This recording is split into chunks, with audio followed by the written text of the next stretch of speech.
Shabbat Shalom, everyone, and greetings to those that are out there on the live stream, and to those who are on the outreach, who will be receiving this whenever Dave and Raquel send this out. It's another beautiful Sabbath day here in Irving, Texas, and we just praise Yahweh for the opportunity to study His Word, the opportunity to be able to have this interaction with you. And we just pray that Yahweh is continuing to show His strength and His blessings on you, and to lift you up, because He definitely provides and lifts us up. Things are not always easy with us, but we're in this flesh, but Yahweh provides and Yahweh strengthens, and we just have to be mindful to remember to rely on Him. I'm going to be referring to quite a few things that Bob said, because in the context of what I was studying, some of what he said fits right in. And one of the things that he read when we were reading there in the Psalms, remember there's some key phrases there, and one of them says that those who remember to call on Him. And in this world, and with the adversary and things like that, that's one of the key things that people in Yahweh forget to do. You know, we get distressed and we get bothered and we, start getting caught up in all this, but we have something that a lot of people don't have. We have Yahweh. But Yahweh says we can't forget to call on Him. And I think sometimes we forget. We'll react. And then when things start going even worse, then let me call on Yahweh. But we have to remember that should be our first reaction, is to call on Him. Regardless of what it is. We get hurt, call out to Yahweh. We get stressed, call out to Yahweh. We have turmoils in our home. Sometimes, I misunderstand things with my children. Before I say go off on them, I'm like, hold on, let me call on Yahweh for some clarity and strength and encouragement. I'm telling you, it works. I'm just saying from experience, when we do that, it works. And it helps us to say things, because I have said things to my wife without thinking, and it doesn't go well. But when I remember and I pray about it, it always goes well. I'm sorry, that's the way you said that. Yeah, there's no other way to say it, because even in your heart, you mean it well, or you just, I don't know, sometimes our tone, our look, and they're like, what does that mean? And then all of a sudden you're like, oh no, this is what I mean, and the die is cast, and now you just spend the next 15, 30 minutes trying to dig out of there. And it's as if I had only just thought about it a little bit more, Yahweh, because I'm not always the most articulate. So He sometimes He gives us articulation so that we don't dig ourselves into a pit that is hard to get out of. But I'm telling you, it works when we do that, and so that we have understanding, we have clarity in communication. And before I get too far into the message, communication, I asked Christy if she minded if I made this announcement. And the reason why I want to do it during the message is because this goes out, and I know there are others out there who will be attending the feast with us in Oklahoma, out there at Ardmore and Lake Murray, and she's kind of the coordinator, she is the coordinator over the kitchen activities and things. And so if you have an idea for a meal, or you want to contribute or want to do something, you don't have to get her permission, just coordinate with her, because what we don't want to have is 10 people show up one day with a bunch of food, and then next day no one shows up with any food, because that's what happens, because there's no communication. But through her, she'll know who's bringing what, who wants to do what, and then she'll coordinate. Just like what we do with the speaking schedule, we have to coordinate it. Because if we just show up to the feast and everybody says, I'm ready to give a message on day one, and we have 5 speakers for day one, but nobody wants to speak on day 2, that becomes a problem. So we coordinate and we work it out, and how everybody knows how and when they want to speak. Yes, Tina? I don't want to sound funny here, but go ahead. Make sure that everybody understood it was Christy. Did I say Christy? Yeah. I'm sorry, Kristen. Yes, so everyone's like, who is Christy? All right, I'm sorry, Kristen. Kristen Netters. For me and Dennis, boy, he says Kirsten and I say Christy. My bad, I'm so sorry. Kristen, Kristen Netters. Not Christy, not Kirsten. Sometimes we misspell it. And she's been so patient. And Mrs. Netters. and I appreciate that, because this is the second person. I have a student, I'll share this and I'll get to the message. I have a student, and they misspelled her name. They misspelled it Bernada, and it's Brenda. So the first day I said Bernada, and she's like, and I misunderstood her, because at first I said Brenda, and I thought she was saying, no, it's Bernada. But what she actually said is, I appreciate you saying Brenda because they put Bernada and that's not what it is. I don't know how I got that mixed up, but I was like, oh my goodness, I called her the wrong name. So for the next, every time I seen her, we've been in school now like 8 weeks, and every time I see her, I say, hey, Bernada. So finally this past week, I said it, and I saw her, she said, Mr. Branch, my name is Brenda. And I was like, oh my word. And I had to commend her. I said, you know what, I really appreciate your patience with me. I'm so sorry. And she was just real cool about it, but she's been suffering silently, and I don't want to do that. So thank you. And it is Kristen Netters. I can't say that. I want to enunciate, make sure everyone understands. And Jack, my son calls him Jay Quill. Jay Quill. It's just it. Sometimes we do that. But she can be reached through the website. And when you click on there, they have a section when you can communicate with us, and you can leave a message right on there through me or David, and we'll be sure to convey it. Or there's a number on there. You can call, leave a message. We will make sure. Or email it. There's a lot of different ways. If you're watching this, you can do it through Facebook. You can do it through YouTube. There's just so many ways to communicate. So if you want to do that, just reach out. All right. So having said all that, let's turn to Psalms. Let's turn to Psalms 41. And I'm going to read a few verses, and then I'm going to get some context as to why I'm reading these verses. And Psalms 41.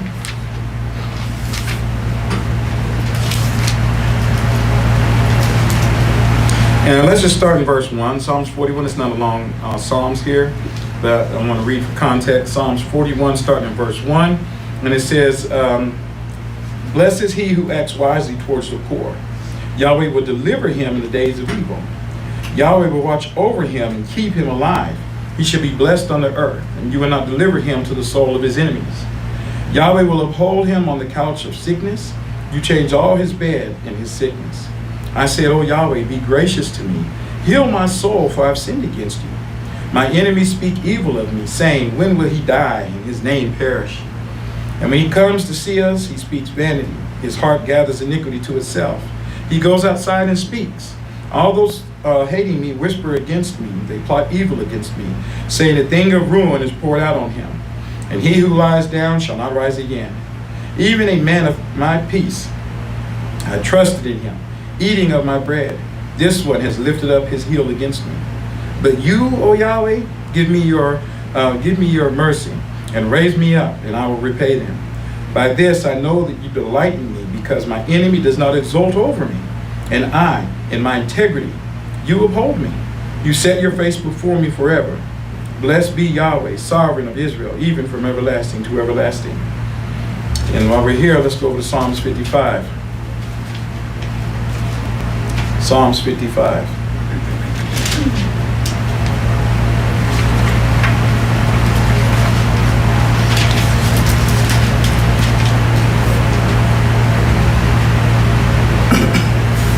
And let's pick it up in, I don't want to read the whole chapter here, so let's say verse 12, Psalms 55, verse 12. It says, for it is not an enemy reproaching me, or I could bear it. It is not one who hates me, who is magnifying himself against me, or I would hide myself from him. But it is you, a man of my rank, my friend and my acquaintance. We sweetened counsel together. We marched into the house of Yahweh with the throng. Desolation be upon them. They go down in Sheol alive, for evils are among them in their dwelling. And he says, and I, even I, will call on my sovereign, and Yahweh will save me. 2 Corinthians chapter 1.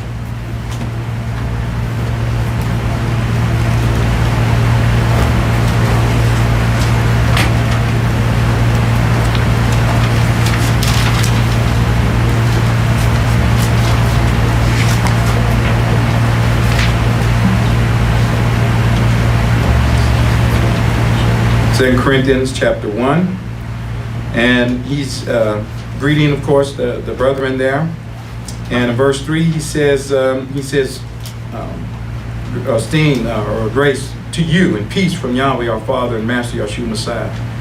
He says, I give thanks to my sovereign always concerning you for the mercy of Yahweh given to you in Messiah Yeshua, that in everything you were enriched in him, in all utterance and all knowledge. And I'll read on here. Even in the testimony of Messiah was confirmed in you, so that you are not lacking in any gift, awaiting the revelation of our Master Yeshua Messiah. And I wanted to read that verse as well in context of what Bob mentioned earlier. Now, the reason why I started out with these, talking about our enemies and how our mindset should be. Yes. Oh, that was 1 Corinthians, wasn't it? Yeah, then. Yep. That was not second. That actually kind of worked, but let me go to 2 Corinthians. I started reading, I was like, I don't remember that. Maybe I misread it. Okay, 2 Corinthians 1. Thank you, Curtis. Because it started out kind of the same when he says, grace to you and peace from Yahweh. The same thing. I saw that. My bad, I got overzealous here. 2 Corinthians 1, I'm starting on verse 2. Grace to you and peace from the Master, our Father, and Master Yeshua Messiah. Blessed be the sovereign and Father of our Master Yeshua Messiah, the Father of compassion and the sovereign of all comfort, the one comforting us on all our afflictions, for us to be able to comfort those in every affliction, through the comfort by which we ourselves are comforted by Yahweh. Because even as the sufferings of Messiah abound in us, so also our comforts abound through Messiah. So he said, even as these things go on around us, what? Our comfort and our sorrows abound through Messiah. He gives us the ability to bear it and deal with it. And so actually that other verse, those verses kind of all work together. But I started this and I gave the message that I did about the state of our hearts, or what comes from our hearts, because it's just interesting. I didn't know what Bob was going to speak about, but just this past week I've listened to several messages, and it seems to be, since a lot of the brethren are observing the feast at this time, and I know we'll be keeping it in October, but a lot of messages about the truth, and the truth movement, and recognizing the truth, and seeing things as they are. And then Bob spoke today about being prepared, and they mention a lot of things about what's going on in this world. And that's true. There are a lot of things going on all around us. But it only affects us if we let it. It only affects us if we let it. Because even if someone says, well, they may in the future make, but that's not where we are now. Right now, it only affects us if we let it. Are we troubled? I heard one of the brothers say, we have to know it's truth, because the media out there is not telling us the truth. But let me ask you this, who is telling us the truth? I mean, really and truly, who can you say, I can go to this person and 100% they're going to tell me the truth, 100%, 100% of the time? Who? Who's giving you unbiased, real facts, truth? Scripture. Yahweh through his son Yeshua. We're reading those verses today. That's the truth. Some people are more right than others. That's why they have the rankings. And they'll say they're accurate 83% of the time. There's a ranking. You can go on and look online, and they give rankings of news organizations and stuff. None of them say 100%. I haven't found one yet. You just think about that. That we have to rank our sources because they cannot be 100% reliable. We talk about those who are against us and people, yes. Because even the people that you think are on your side are against you to an extent. Because unless they're putting Yahweh first in their lives, are they our friends? Are they our brethren? Those who don't believe and follow Yahweh? We may not see them as our active enemies, but what Yeshua said, what? You're with him or you are against him. What does Yahweh offer down the middle, like, well, you're indifferent to me? There are those who obey, there are those who disobey. So what I'm saying is, it comes down to the state of our heart. Or we say, you know what, I want to be about what's true. I want to be in the truth. I want to find the truth in these things. Because when we see things for how they really are, we have to realize that brings us peace. That's why Yeshua said, you will know the truth, and the truth will make you free. Yes, in our walk, as well as what we're doing here in this carnal world. I was glad when Bob read through Matthew 24, and let's go back to that real quick. Matthew 24. We're not going to by any means read the whole thing. I just want to look at 3 verses here. It may not even be 3, but I know, I think it's verse 9. Let me make sure. Matthew 24, I'm sorry, I think I said 23. Matthew 24. Now she was speaking. Now, of course, we know in the beginning, he said something key. He said, don't be what? Let no one deceive you, right? First of all. So if we're not being deceived, that means we are recognizing the truth, right? But how are we going to recognize the truth if we're not in Yahweh?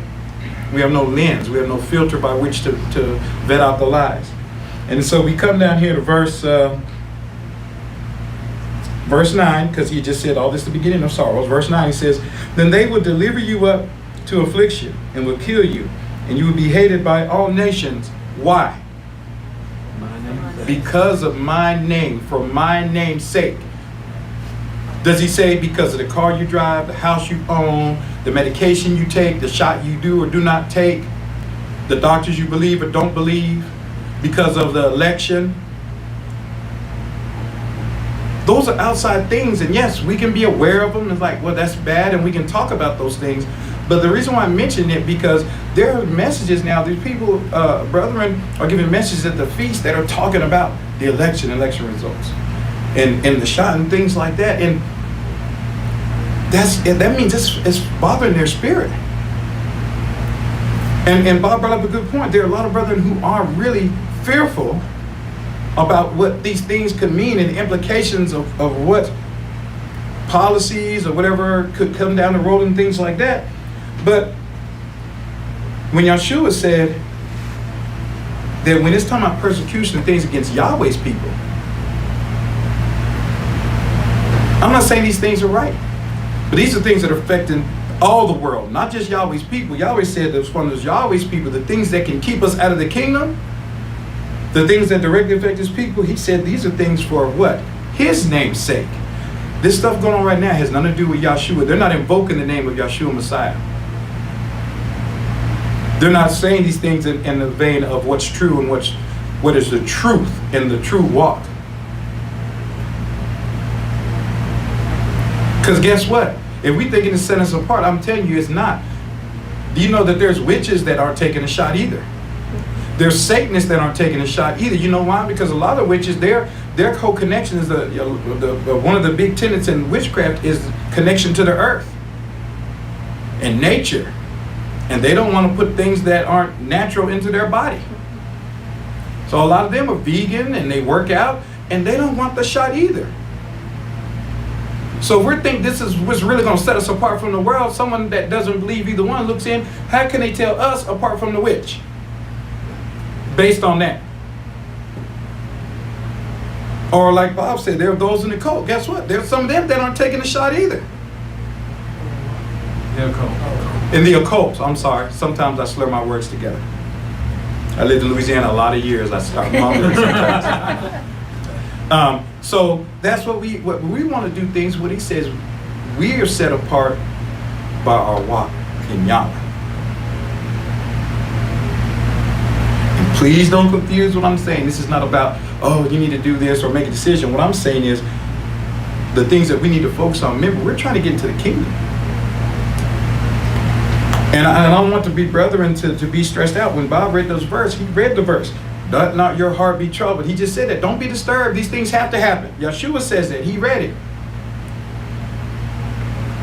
But we have to realize and recognize the truth of the matter and recognize what the true enemy is. And a lot of times that enemy or that deception or misguidance can come from within. If I get caught up in these things, I don't want to be the source of someone's deception because I get caught up and I start telling you to look over here when you should be looking over here. Let's know what the word says. He said, because of my name's sake. He says, and then many will be offended or stumble. Verse 10, with Matthew 24, verse 10, and they'll deliver you up one another and they will hate you. And many false prophets will be raised and will deceive many. How is this going to happen? Do you think it's really going to happen out there in the world about policies, or is it going to happen attacking people's beliefs and belief systems and how they think? That's what it's going to take. Yes, Karan? I just wanted to say, with regard to what you just read and them hating us, so the president made an announcement, I want to say a couple of weeks ago, and he was talking about the 40 million or however many it is that have not been vaccinated. Mm-hmm. And what struck me was how he looked into the camera and he said, you know, I don't have it verbatim to the effect. Her patience is he's had this patience, and you know, I've been patient, and the look that he had, I felt hatred. Right. Just him talking about us, you know, the people that haven't been vaccinated, and how, you know, we're already the worst thing on the scum on the earth. Those that have chosen not to be vaccinated, you know, just the look, you know, it's already happening. And when he's saying that, what Karan's saying is the president's remark about being patient with those who haven't been vaccinated. See, here's the thing, and once again, and I'm glad you mentioned it, and I'll say this. We have our walk and what we believe is scripture, and then we have what people consider to be like common courtesy. I look at it like this. If you're on a subway, some people, think about before COVID. Nobody appreciated if someone sneezed and coughed and didn't cover their mouth. Just on the subway, you're in a closed container, it's coughing and hacking. Everyone's looking like, come on, for real? You know? And I'm not trying to oversimplify, but what I'm saying is, in that aspect. So I know from that aspect of profession, they're saying, look, if you do this, even if you're not sick, it keeps you from transmitting things like that. But see, here's what the problem is. A lot of people aren't conveying it in that vein. They're not translating in that vein. Instead of saying it's consideration from others, if you're not opposed to it, because if you don't want to take it, don't take it. But when you're saying, I don't want to take it because it's got magnets in it, come on. Just I don't want to take it. And I'm not trying to be inconsiderate, but I'll do other things to be considerate of people around it who have health concerns and things like that. But once again, because that's why I said it's hard to find this line and meld this line between walking in righteousness and in the world. Yahweh says, consider your fellow man. That's why he said, if you've got an infection, even in scripture, when he says, cover your mouth and say, unclean, unclean. Why? Do the people say, no, I don't have to get out of your way. Yahweh will protect me. No. He said, you do that because you're sick. Don't spread it. Be considerate. Don't be around people. For those, if you're not opposed to taking a shot, because guess what? A lot of people say they won't take the shot. They take diabetes medicine, they take heart medicine, they take medicine for high blood pressure, they take medicine for a lot of other different things. And if they say, well, I know what's in it, they do not. Okay? Some of those words have 23 letters in it. They don't know what that is. So let's just be real. We have people in the assemblies who are so with their medicine that on Day of Atonement, and you can even ask dentists, they'll say, you expect me not to take my medicine? I know it's Day of Atonement, but what about my medicine? I have to take these things. Some of them take multiple medicines. And you've heard dentists get up and give a message addressing that issue about, do you drink water? Do you take it dry? Do you even take the medicine? And even he and Betty, when they were taking their medication, structured it to kind of bookend on the two ends of the day, because they didn't want to violate that, but he understood. He said some people won't be able to do that. So that's what I'm saying. Let's get to that's what I said, the heart of the matter. Where does that trepidation, where does that come from? And there's nothing wrong with just saying, I don't want to take it.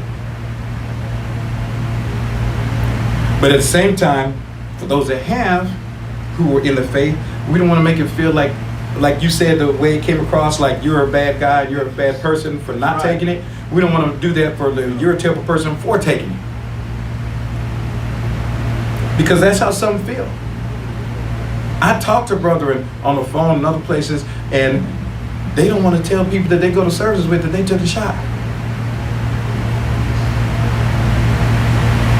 They'll tell you they take every other medication for all these other reasons. But when it comes to that, they won't, because this has become such a hot button. And I mention it because in my walk and coming to services, I've never realized a topic or issue that has really just permeated the assemblies like this. Even Y2K, it was for a minute, but then it was over, and it was over. Even when Obama's in office, it was for a minute, and when it was over, because pretty much when he was out, he talked about it for a little bit, but then it was over. This, I don't see an end in sight with this. So we have to determine how's our walk, let's focus on the truth. Because just like what Bob brought now, at the end of the day, we can go and do all this, but ultimately, where does our protection come from? Do we believe in the promises that Yahweh has promised us? Because these promises are not just about the shop. This is in our everyday life. Because you can get vaccinated and walk right out there and get hit by a car. You can get vaccinated, and like our brother Jerry, and for those that don't know, he was in an accident, and praise Yahweh, he's alive, but what if it had not been? Vaccines still don't protect you against car wrecks. It doesn't protect against things falling on you. So, and like I said, we can't get up the adversary. To me, it's like a tool he's using to cause division and distraction. And Bob mentioned it, Bob reemphasized the main thing, fear. And we know what fear does to believers. So we have to, and that's why I wanted to read the admonition. He's saying what? To be comforted in Messiah. So even when things come, don't say, oh, this is, no, just say, Scripture talks about things coming upon us, but we can be comforted in Messiah, knowing the promises that are made through His Word. Philippians 3. Philippians Chapter 3. And if there's any confusion about what I'm saying or what I'm meaning, maybe not clear, please speak up and ask, and especially those who are watching, same thing. And Raquel's close enough, she can tell me if there's a question that pops up. Philippians Chapter 3.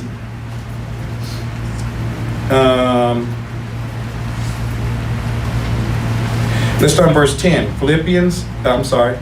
I messed up again. I'm in Ephesians. I was about to say, that doesn't look right. Philippians Chapter 3. So, I may not start in 10 now. Philippians Chapter 3. All right. Philippians 3, let's start in verse...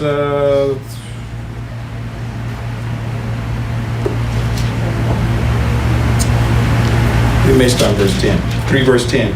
He says, and through His righteousness...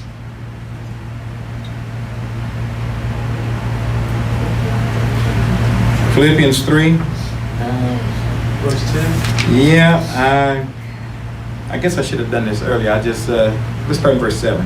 I'm sorry, I keep changing it. At least I didn't change books and chapters. We're still in Philippians 3. Let's start in verse 7. He said, but these things which were once a gain to me, I have counted a loss for the sake of Messiah.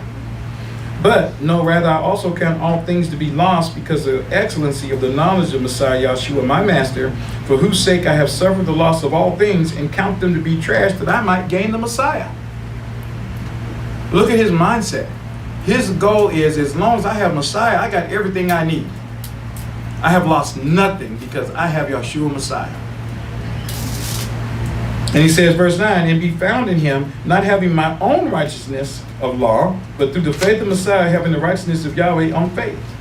And through this righteousness, this righteousness of Messiah, that I may know Yahshua and the power of His resurrection, and be a partaker of His sufferings, even to the death like His. So he's willing that through his belief and trust in Messiah, that whatever that means.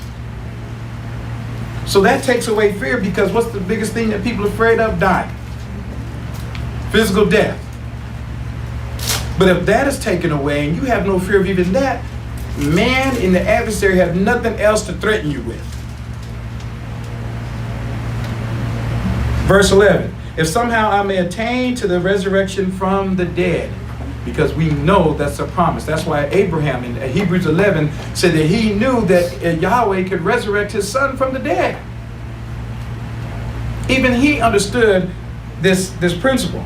So verse 12, not that I have already have been perfected, but I press on, if I also may lay hold in so much as I also was laid hold of by Messiah Yahshua.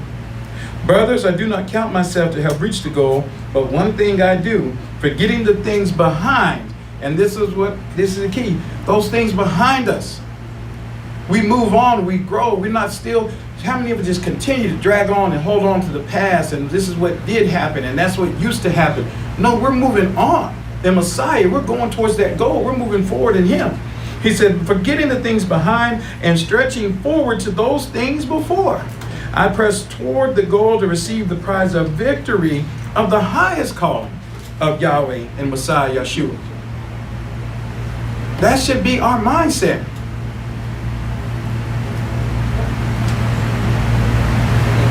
That should be how we think, because this encompasses every aspect of our life.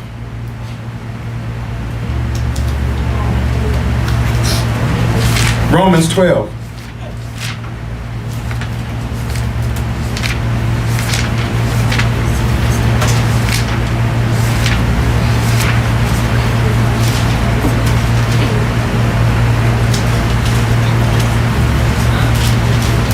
Romans chapter 12.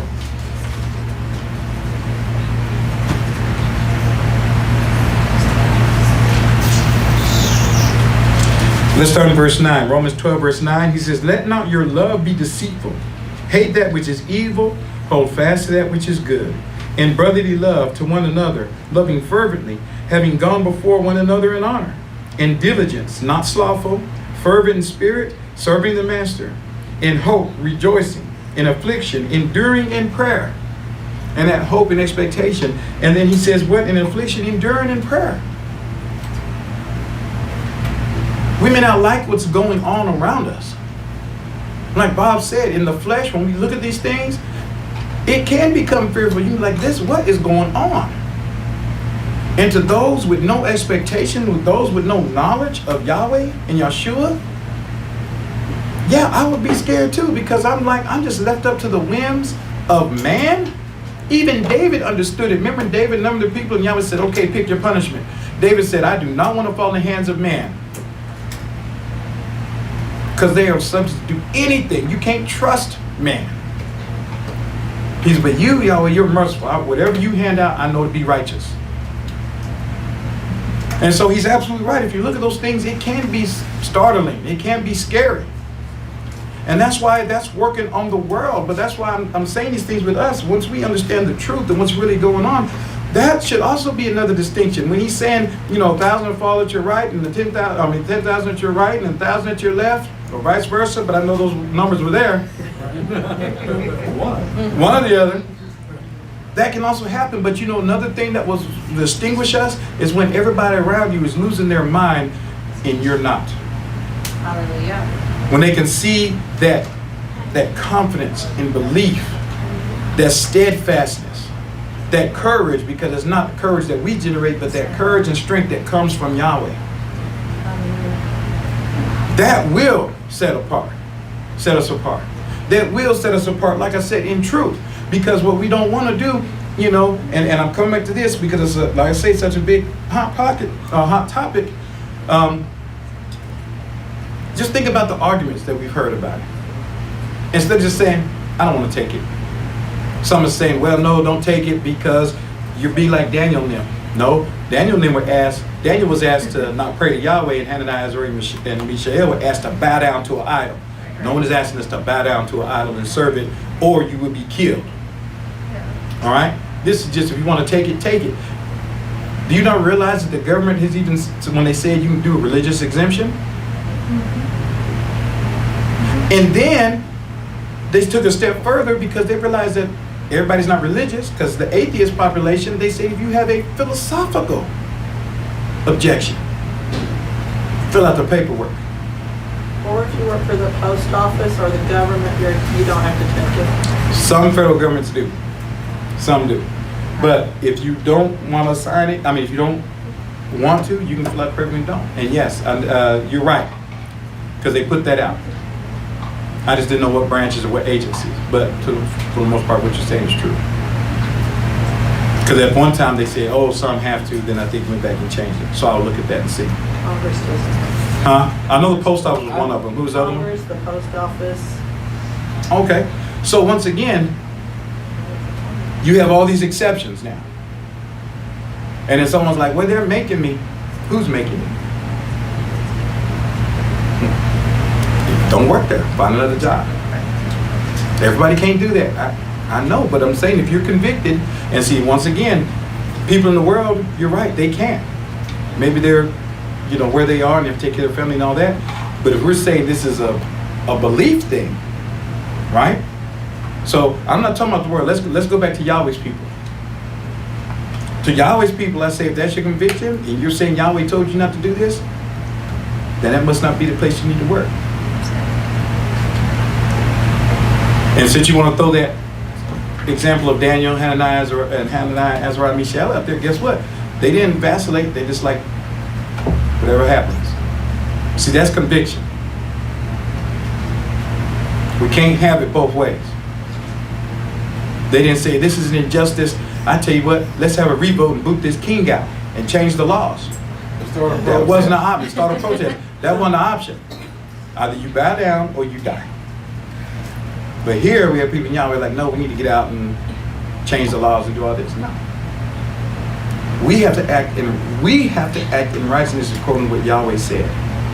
Yes, Kristen.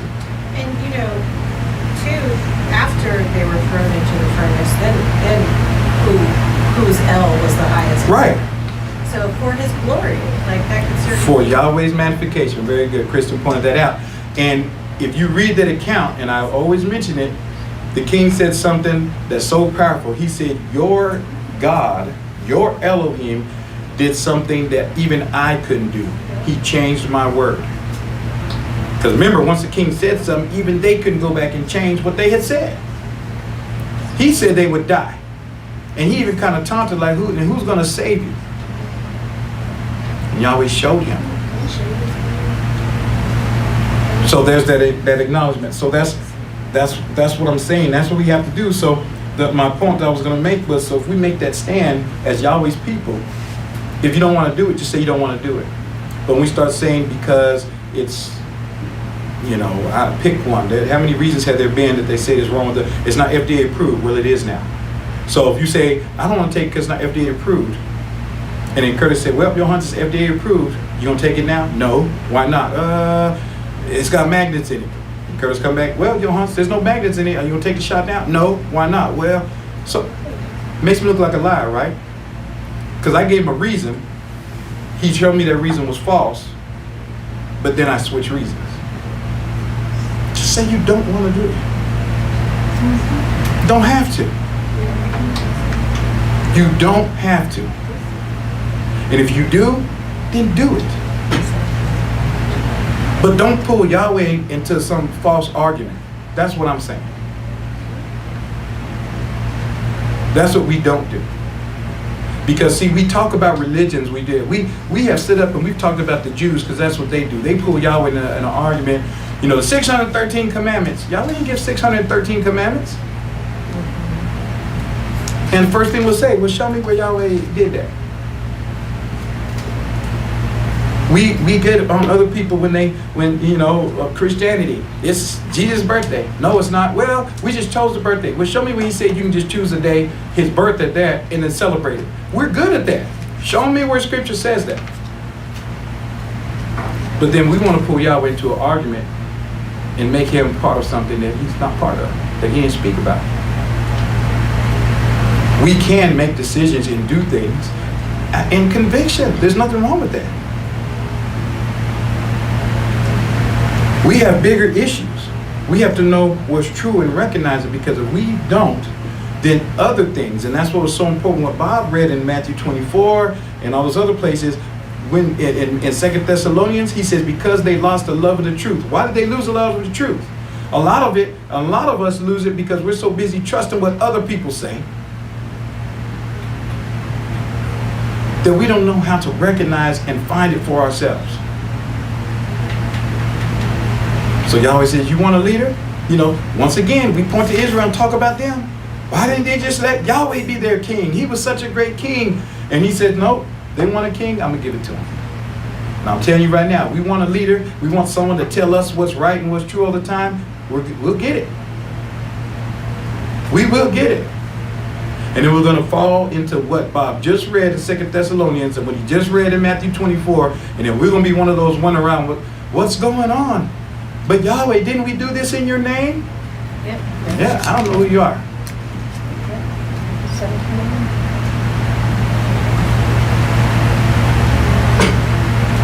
So we're still in Romans 12. So he says, in affliction, enduring in prayer, steadfastly and continually, imparting to the needs of the saints, pursuing hospitality. Bless those persecuting you. Bless and do not curse. Are we doing that? Have we done that? Rejoice with rejoicing ones and weep with weeping ones. Mind the same thing towards one another. Mind not vainglory, but associate with those who are humble. Do not become wise within yourselves. Some of us think we're the smartest person in the room. Returning evil for evil to who? To the evil? He said to no one. Providing right things before all men. All means all. If possible, as far as it depends on you, live in peace with all men. Not avenging yourselves, beloved, but giving place to wrath, for it has been written, vengeance is mine, I will repay, says Yahweh. And that's the law. Deuteronomy. Dennis is reading Deuteronomy. He'll get to in chapter 32, somewhere in there, 32, 33. 1 Peter 4.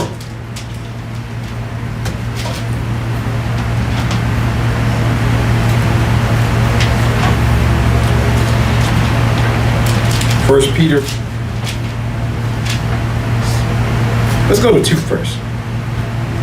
I just saw something I highlighted here. 1 Peter chapter 2. 1 Peter 2, let's start in verse 21. He says, for you are called to this, for even Messiah suffered on our behalf, leaving behind an example for us that you should follow his steps, who did no sin, nor was guile found in his mouth, who having been reviled, did not revile in return, suffering he did not threaten, but gave himself up to him who was judging righteously. Once again, dealing with those who betrayed him, dealing with those who have mistreated him.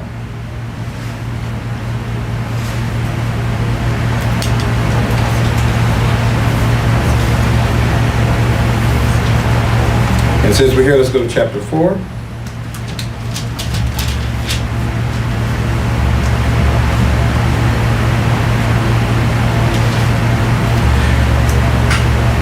Verse 11, if any man preach, 1 Peter 4:11, let him preach or speak the words of Yahweh. If anyone serves, let him do so according to the ability that Yahweh has given him, that in all things you may do,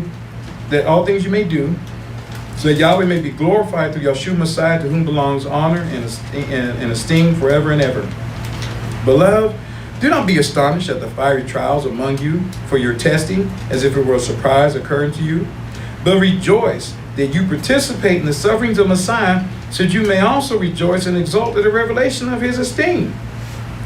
And once again, here's another instance. And if you are reviled from the name of Messiah, you are blessed, because the Spirit of Yahweh rests upon you.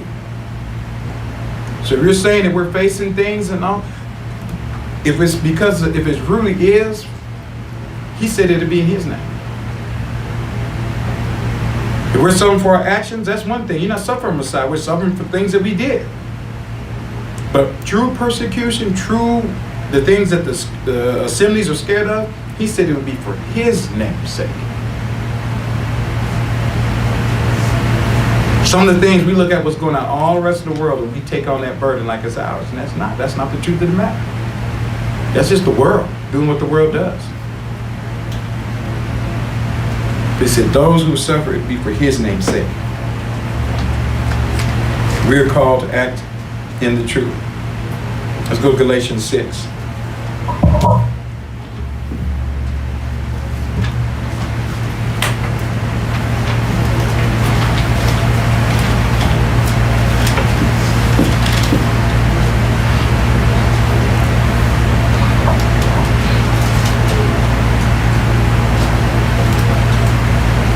He says, brothers, 6 verse 1, Galatians 6 verse 1, he says, brothers, if any man among you goes before you in error, you who are in spirit, restore him by the spirit of gentleness, and beware lest temptation also comes upon you. And I read that because once again, we all have to look out for one another, and we can't come like, let me tell you about yourself, because guess what? We are all subject. We can all be brought in. So he says, you do in gentleness so that we also aren't brought into that temptation. And carry the excess load of one another, and thus complete yourself in the instruction of Messiah. That's that looking out for one another. Reminding of each other what's true and where our focus should be and how we should be towards one another. That's what we should be doing. 1 Timothy 2.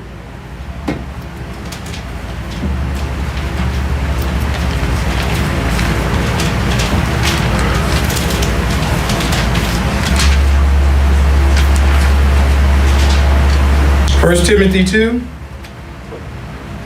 Let's start in verse 1, which is going to be the first few verses here.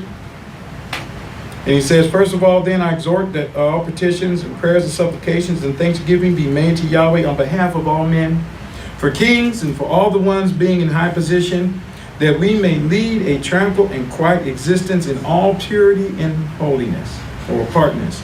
For this is good and acceptable before Yahweh, our Savior, who desires all men to be saved and to come to a full knowledge of truth. That's what Yahweh wants for us. And we should want that from one another. It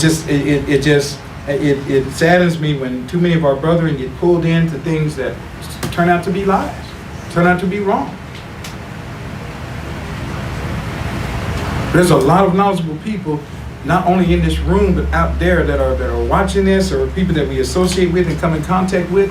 And we all should not fear in sharing and correcting one another and say, this is true, brother, or this is not true, because we're all trying to get closer to that kingdom, and we can't get there if we continue to get tripped up with lies and deceit and focusing on other things. Yes, Curtis? Which is the reason why we should stay away from a lot of these earthly or worldly causes. These hashtag movements, all this other stuff. This, that, some other things matter. This,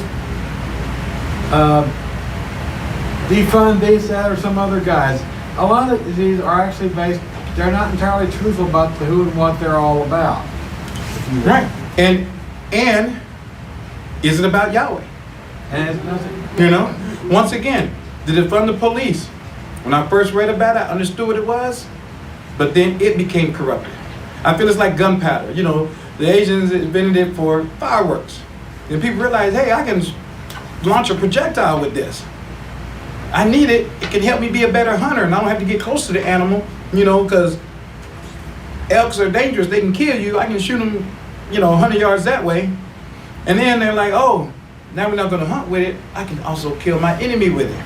So it just started becoming corrupt. Is it a tool of war? Yeah. I can shoot you further away with a gun than I can with an arrow, or with a spear, or with a catapult. But I'm just saying is, and people use it for their own personal means and for their own whatever. Every movement has been hijacked.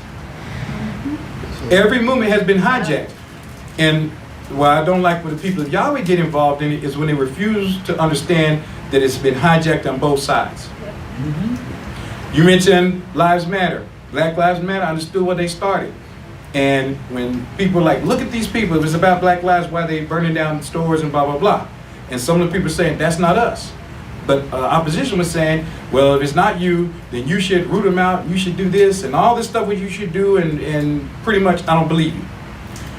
But when January 6th happened, and everyone said, okay, you got all these patriots breaking into a federal building, threatening people's lives, doing all this, was the first thing that the people said. That wasn't us. Oh, so now you understand that your movement could be hijacked. Because you said that wasn't you. And you said there's infiltrators from our opposition that was doing it. Well, that's what the Black Matter people were saying. So either your movement get hijacked or it can't. And if it can't, then that means it was Black Lives Matter that were looting and burning, and that's patriots that are in there threatening congressmen's lives and tearing up stuff. Or you admit, yes, now I see what's going on, that can't happen. And people in Yahweh, see, this is where we jump in and they start picking sides. No, you have to admit what's true, it can happen. We shouldn't get pulled in that and be like, no, I'm just going to stick to this one side and I refuse. David, then Kathy, go ahead. No, I was just going to say, it's been a common tactic of war. Right. If you wanted to destroy the other opposition, you got to infiltrate them first. Right. Divide them so that you can conquer them. Because if they are one, you can't destroy them. That's right. They're together and they're strong together and blah, blah, blah. No one wants to attack and it's even odds. Exactly. You got to, basically come up with something that's going to put your enemy you're doing in favor. That's right. And that's what the adversary is going to do. Exactly. He's doing it now. The Not gonna. Yeah, the division that's out there right now is to just pick everybody apart Right. so that they can be overcome easily. Right. As opposed to leave everybody together. And I think the conversations we have or adopt that's like the world, we bring that in here or Right. into our congregations. Right. That we're dividing ourselves to be easy picking. Exactly. And if we stay together, regardless of what the differences are, we can be overcome through much Messiah. That's right. The goal is to stay peaceably and humbly with each other, Right. so that none of that stuff creates conflict within the body of Messiah. That's why I read that verse. We said, be in peace. We all together. Because just what David said, when we're together, the adversary can't divide us, then he can't overcome us. But if I never talk to David, or I never talk to Bob or Curtis, and we're all in our four corners believing our own things, it's easy pickings. And then we're not remembering, like Bob read, remembering to call upon Yahweh, we are completely defenseless. Kathy, go ahead. I'm sorry. I didn't write it down, but you read a verse and talked about something about paying the poor. Yeah, and I was thinking about what he brought up, this worldly causes, but we're supposed to help the poor, so. Right. But that's not a worldly cause. No, it's not I don't know, but Yeah. there's worldly organizations, and how do you know how to Right. help the poor? You can, and that's another thing that's drawing. I'm glad you mentioned that. What Kathy said, she said, read about helping the poor and the needy, but there are worldly causes out there that do that, so are we going to do it or not? And after services, talk with Brother Tino. And I hope he doesn't mind me putting him on there. When I first met him, he was part of a group, Beat the Streets, right? And they went out, they fed people, and they did things, and it was great. You're feeding the hungry, you're helping the homeless, and you're doing all these things. But as Tino started learning more about Yahweh, and he and Kristen, because she was part of it too, he said, I could still help homeless people and hungry people and poor people, but I don't have to do it through this organization. Because even though they're well-meaning and doing things, they did a lot of stuff on the Sabbath, and part of the stuff they were feeding them was pork. They get that nice crispy bacon and and all this, the ham and our ham sandwiches and all that. So yeah, you're feeding them, but look what you're feeding them. So to your point, we can absolutely help people. Who says we have to be attached to an organization? And if you find some that are doing something with none of the things that we find objectable, fine. I learned about a group here in DFW, this Dallas Baptist Men, I think that's the name of it. Those guys go all over the world and help people. When there's natural disasters, they go down to Louisiana, he said they try to give them healthy meals, and they restore electricity, and they have these professional mudders, guys that have worked with stuff. They go in and clean out people's houses, get out the snakes and alligators, and help shore up. They do a lot of things like that. I have no problem supporting that. Because you eat pork, but that's very good. no, what he was getting them, because they were realizing the things that they need to give them. Okay. They give them chicken, Okay. and they give them vegetables, and they give them water, and things like that.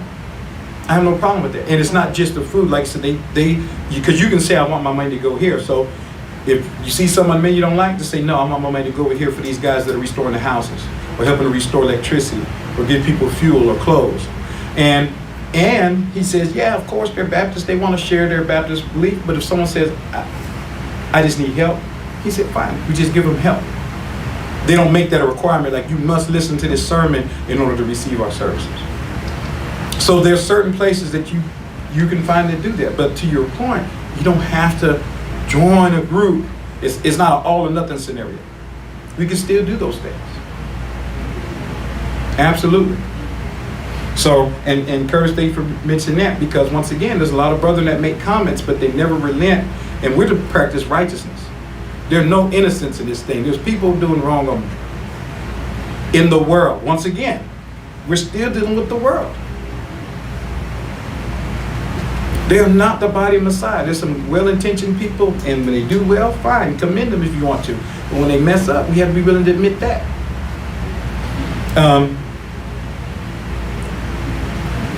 What did I say, Peter? Yeah, 1 Peter chapter 3.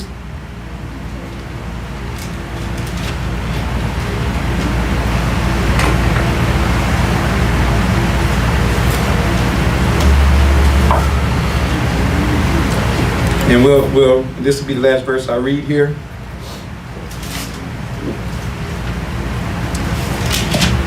First Peter chapter 3. And of course he's, wow, where do I start? I'll start in verse 9. First, once again, I'm in the wrong book. What is wrong with me today? I'm going to come to that 2 Peter. I like what I just read, so I'm going to come to that. That'll be what I read last. All right, 1 Peter 3, because I was like, this is not what I saw earlier. 1 Peter 3:15. Let's start in verse 14. He says, if you truly suffer because of righteousness' sake, you are blessed. And be not afraid of those who terrify you, neither be disturbed or dismayed. We read that with Yeshua earlier with Bob, with Matthew 24. He's reiterating it. And he says, but sanctify or set apart the Messiah as sovereign in your hearts, and always be ready to give an answer to anyone who asks of the hope or the reason concerning the hope of faith with meekness and fear. Having a good conscience, that while they speak evil against you, or speak against you as evildoers, they may be shamed, those fiercely or falsely accusing you, or accusing your good behavior in Messiah. For it is better, if it is the will of Yahweh, to suffer for doing good rather than for doing evil. And then I like what I read here in 2 Peter 3, so let's go to 2 Peter 3, and this will be the last verse here. Verse 9. I turned it by accident, but that's okay.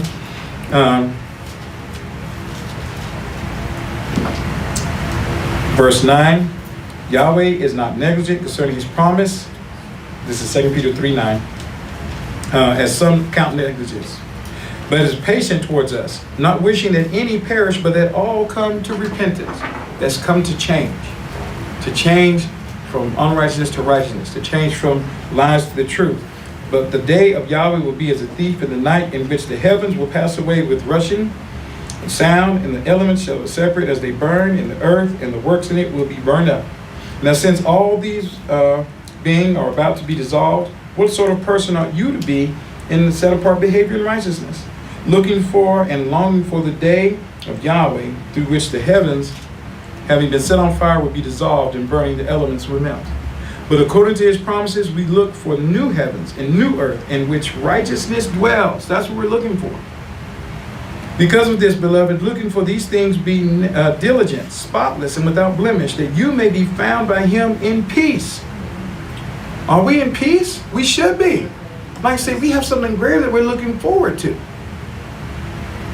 And so, like Bob was saying, helps us to not be dismayed and disturbed by all the evil that's going on around us.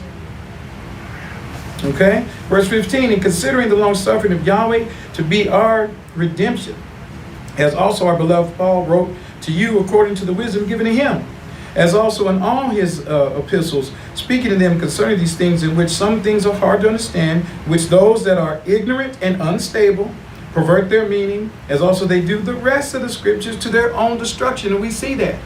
How people take the word and turn it, for whatever reason, a lot of it to produce this fear and anxiety. So we feel like we got to go to them. Rely on, only I'm going to tell you the right thing. No. Just like the Psalms he just read, cry out to Yahweh. He gives us peace, he gives us safety and comfort, and guess what? He gives us clarity and understanding of his word, so we can walk and continue to walk towards him. Verse 17, therefore, beloved, since you know these things beforehand, all this we know beforehand. What Bob read in Matthew 24, it's beforehand. He says, well, so you'll know. He says, I'm telling you these things so you know it's coming. And so that you won't be shaken and afraid and fearful. I'm telling you beforehand, so you can guard yourself, lest being led away by the error of lawlessness, you fall from your own steadfastness. But grow in the grace and the knowledge of our Master and Savior Yeshua Messiah and of Yahweh the Father. To him be the esteem both now and forever. Hallelujah. Hallelujah. Any questions or comments? Anything I need to clarify? All right, well, praise Yahweh.